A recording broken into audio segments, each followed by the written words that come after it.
आज बीजेपी को खुलकर वोट दिया और जो इसका विरोध किया उसका उन्होंने बाईकाट किया, इसको कैसे देखते हैं आप? देखिए, बीजेपी की जो धारणा है वो फूट डालो राज करो की धारणा है। ये दरिंदे लोग हैं और ये हमेशा ही तोड़ना चाहते हैं। उन्हें आपने देखा जब कोरोना चला तो घर घर में फूट डल गई थी। एक भाई अगर मर रहा है तो दूसरा भाई उसको सपोर्ट देने को तैयार नहीं था। कोई बीमार था तो वो जा नहीं रहे थे। तो इनका सिस्टम ही ऐसा है कि फूट डालो किसी भी ढंग से, और फूट इस कदर डालते हैं ये, अभी जैसे आपने बताया ये, तो इसमें ये सोच रहे हैं कि ये जो ऐसी समाज है जिसमें बहुत सारी जातियां हैं वो वन यूनाइटेड था वो अपने आप में। अब इन्होंने लालच दे के कुछ लोगों को तोड़ लिया है। हालांकि वाल्मीकि समाज सारा नहीं टूटा है, लेकिन कुछ लोग समझाए से मान गए हैं कुछ लोग।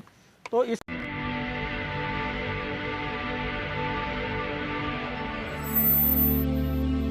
सर, 1 अगस्त को सुप्रीम कोर्ट ने एक टिप्पणी की थी। टिप्पणी कहा, वो ऑर्डर दिया था कि जो एससी है उसको डिवीज़न कोटा में कोटा आरक्षण लागू किया जाए। तो वो जो है हरियाणा के चुनाव में देखा गया और डीएससी समाज बीजेपी को खुलकर वोट दिया और जो इसका विरोध किया उसका उन्होंने बाईकाट किया, इसको कैसे देखते हैं आप? देखिए, बीजेपी की जो धारणा है वो फूट डालो राज करो की धारणा है। ये दरिंदे लोग हैं और ये हमेशा ही तोड़ना चाहते हैं। उन्हें आपने देखा जब कोरोना चला तो घर घर में फूट डल गई थी। एक भाई अगर मर रहा है तो दूसरा भाई उसको सपोर्ट देने को तैयार नहीं था।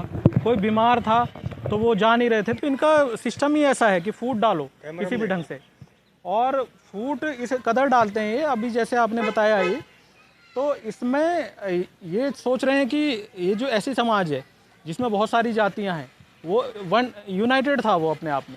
अब इन्होंने लालच दे के कुछ लोगों को तोड़ लिया है। हालांकि वाल्मीकि समाज सारा नहीं टूटा है, लेकिन कुछ लोग समझाए से मान गए हैं कुछ लोग। तो इसका वो बीजेपी लाभ उठा रही है। तो ये तो समझना चाहिए, जो समाज है उसको समझना चाहिए कि आज ये हमें तोड़ रहे हैं, कल और तोड़ेंगे, परसों और तोड़ेंगे। तो इनका तो फूट डालो की नीति है। तो इसको तो रोकना बड़ा मुश्किल है जब तक समाज नहीं समझेगा। उनका तो मुद्दा है, उनके तो एक्सपर्ट बैठे हुए हैं, उनकी योजना है कि आप कैसे फूट डाली जाए। कहते हैं ना, अंग्रेजों ने कहा कि फूट डालो राज करो। मैं कह रहा हूँ अंग्रेजों ने भी इन्हीं से सीखा होगा कि फूट डालो और राज करो। ये चल रहा है यहाँ, तो ये गलत है, ये नहीं होना चाहिए। सर, बीजेपी ने तो खेला कर दिया ना, बहुजन समाज में फूट डाल दिया जी। तो अब बहुजन समाज को समझना चाहिए ना, लेकिन ये गलत है। और सुप्रीम कोर्ट की जहाँ तक बात है, अब देखो, कभी इतिहास में ऐसा नहीं हुआ कि प्रधानमंत्री सुप्रीम कोर्ट के जो न्यायाधीश हैं उनके घर गए हों। कभी इतिहास में ऐसा हुआ नहीं, लेकिन अब तो हो रहा है। अब तो सब एक ही व्यक्ति के अंडर में सारे लोग चल रहे हैं। लेकिन मोदी जी ने कहा था कि हम ये जो वर्गीकरण है इसको हम लागू नहीं करेंगे, लेकिन हरियाणा में तो हो गया। मोदी जी की बात पे विश्वास कौन करता है? मोदी जी ने जो जो कहा वो हुआ कब? कभी भी नहीं हुआ। उनके तो जितने वादे हैं वो सब आपको पता ही है, वो पानी की तरह हैं, कब बह जाएं कुछ नहीं पता। लेकिन डीएससी समाज ये कह रहा है कि जो चमार बिरादर हैं ये हमारे बड़े भाई हैं। ये अगर हमारे साथ व्यवहार करते, जो पार्टियां जैसे बीएसपी हुई, एएसपी हुई, अगर हमको मंत्री पद दिए होते, हमको गले लगाए होते, तो हम ऐसा नहीं करते। देखिए, अगर जनसंख्या को हम देखें तो बहुजन समाज की जनसंख्या बहुत बड़ी जनसंख्या है। 80% के आसपास लोग आते हैं। जबकि बाबा साहब ने कहा था कि आरक्षण से सबका भला नहीं किया जा सकता। कितने मिनिस्टर बनाओगे, कितने आईएएस अफसर बनाओगे? आरक्षण इसलिए था कि जो व्यक्ति आरक्षण लेकर संभल जाए, मजबूत बन जाए, वो फिर बाकी लोगों को संरक्षण दे।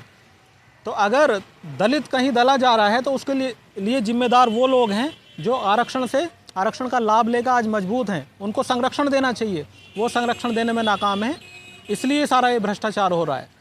उत्तर प्रदेश के अंदर सही गलत है। इनकी जो भाषा है ना वो क्रिमिनल्स वाली है ना, तो भाषा ही गलत है उन लोगों की। बटोगे तो कटोगे, इसका मतलब क्या है भाई? बांट कौन रहा है? बांट तो तुम ही रहे हो।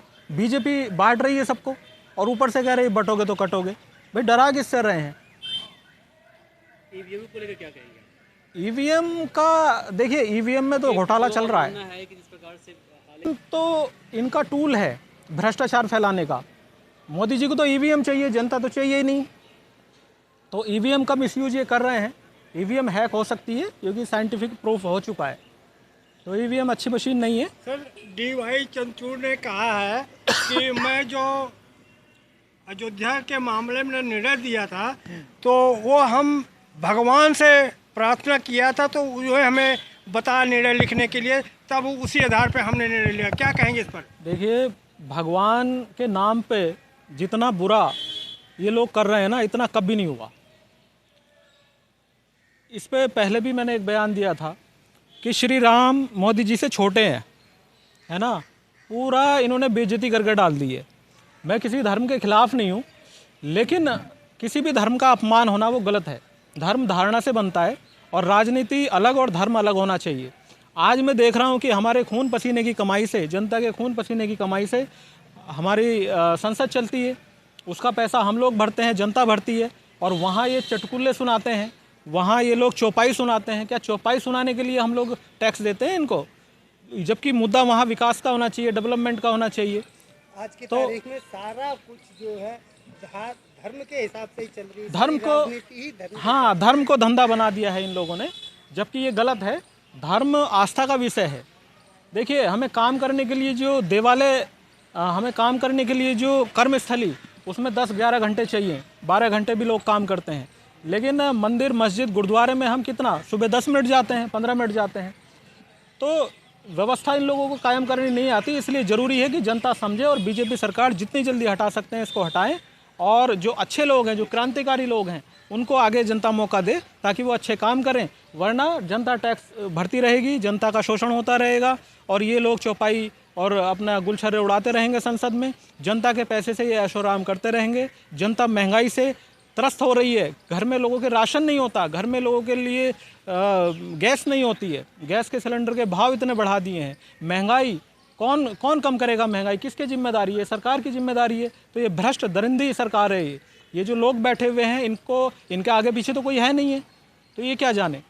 तो मैं तो उनसे आह्वान करूंगा जो पीड़ित समाज से निकल के आए हैं, 131-132 सांसद जो हमारे होते हैं, वो क्यों इनके तलवे चाट रहे हैं। और जनता से भी कहना चाहूँगा कि अपने क्षेत्र के उस नेता को चुने जो आपकी बात सुने, जो आपके हिसाब से चले। वहाँ जा